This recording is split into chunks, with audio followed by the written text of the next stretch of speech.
Bonjour camarades, aujourd'hui je fais une vidéo sur Jean Jaurès. Alors il est né en 1859, donc 11 ans avant la guerre franco-prussienne. Alors il vivait dans le Tarn, dans le sud de la France. Il est issu d'une famille de paysans pauvres, ils avaient à peu près 4 hectares et demi. Pas grand chose. Donc vers 11-12 ans, Jean Jaurès avait déjà ce qu'il voulait faire, il voulait être receveur de poste, enfin postier. Ses parents trouvaient ça plutôt bien, mais quelqu'un va changer, un espèce d'envoyé du ciel, ça va être un inspecteur des écoles. Il a posé quelques questions au jeune élève Jean Jaurès. À l'époque, c'est le professeur qui mettait un peu en avant l'élève le plus doué. Il le trouve vif d'esprit, et il lui demande ce qu'il veut faire plus tard. Il lui dit postier, et l'inspecteur va lui conseiller de faire des études supérieures. C'est ce qu'il va faire, et ensuite il va convaincre ses parents, et va l'aider à recevoir une bourse. Alors il va être un pur produit de la méritocratie. En 78, il va être le premier à l'école normale supérieure, l'équivalent du lycée. C'est comme si aujourd'hui on avait la meilleure note au bac de notre lycée, quoi. Ensuite il va faire des études de philosophie, en 81, il va terminer 3e à l'agrégation de philosophie. Il a à ce moment-là 21 ans. Il avait de la chance car à l'époque les agrégés de philosophie ne faisait pas de service militaire. On lui proposa alors un poste de professeur de philosophie comme on le faisait avec les premiers de sa classe. Alors en octobre 81, il va devenir professeur. Ensuite, en 86, il va se marier avec Louise Bois. À 26 ans, il va se présenter comme candidat républicain aux élections en 85 pour être député. Alors il sera élu, et il faut savoir qu'à l'époque, être républicain, ce n'est pas banal. Aujourd'hui, tout le monde l'est, mais à l'époque, le Second Empire s'est effondré il y a 15 ans, les républicains n'ont que 283 députés, une dizaine suffisamment pour avoir la majorité absolue. Bref, à ce moment-là, Jean Jaurès soutiendra le gouvernement Jules Ferry, qui perdra le pouvoir en 87 face à Sadi Carnot, qui est le nouveau président, retenez bien son nom, on le verra plus tard. Alors Jules Ferry proposera les retraites ouvrières, mais à part ça, rien de très radical. En 87, il travaillera au journal de tendance républicain La Dépêche de Toulouse, et ensuite en 89, il ne sera pas réélu. Pendant le temps où il n'est pas élu, il va écrire une thèse de philosophie, Les origines spirituelles du socialisme allemand. Alors en 92, il va finir sa thèse, soit la même année que le début de la grève des mineurs de Carmaux. Ça va être très important cette grève, ça va former Jean Jaurès au socialisme. Alors l'origine du conflit est le licenciement de Jean-Baptiste Calvignac, c'est un ouvrier mineur qui venait d'être élu maire de Carmaux en 92, face à son propre patron, le baron René Reille.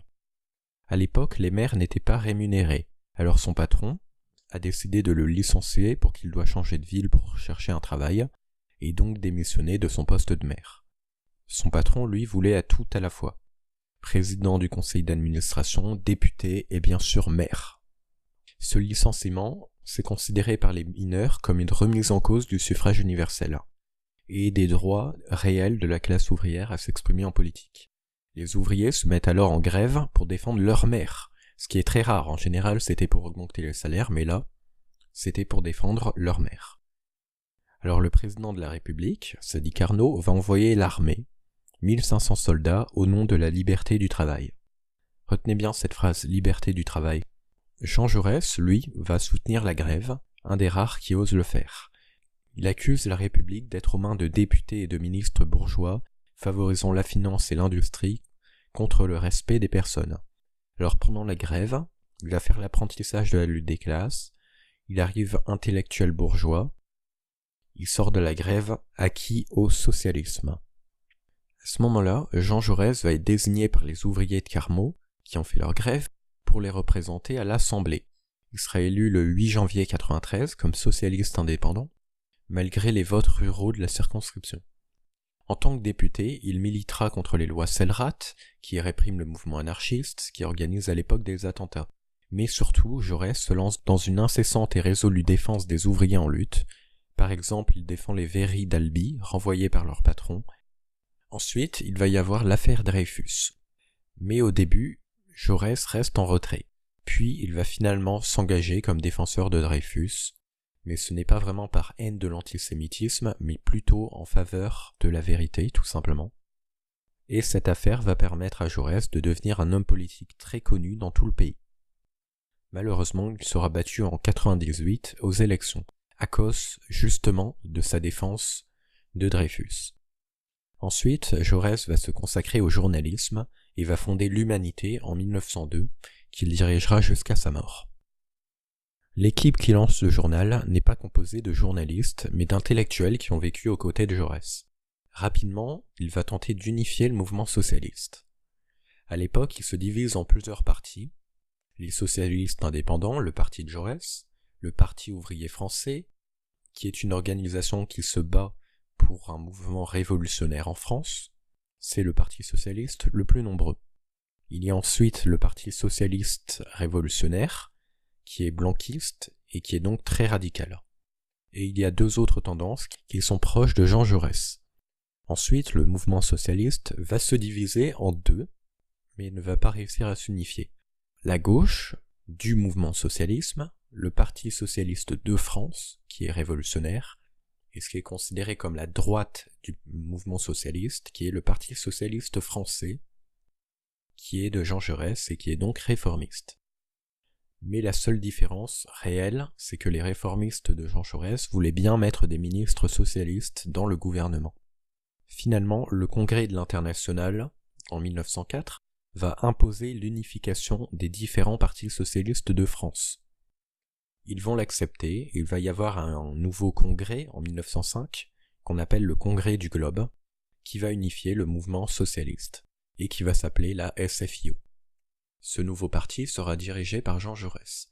Il fera d'excellents résultats, 10% en 1906, 13% en 1910, et 16% en 1914. Mais bref, Jaurès va lutter contre la venue de la guerre les 10 dernières années de sa vie.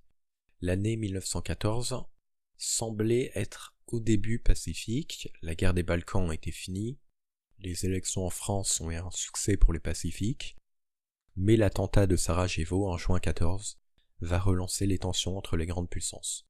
Jaurès va tenter de changer, dans un sens favorable à la paix, la politique du gouvernement.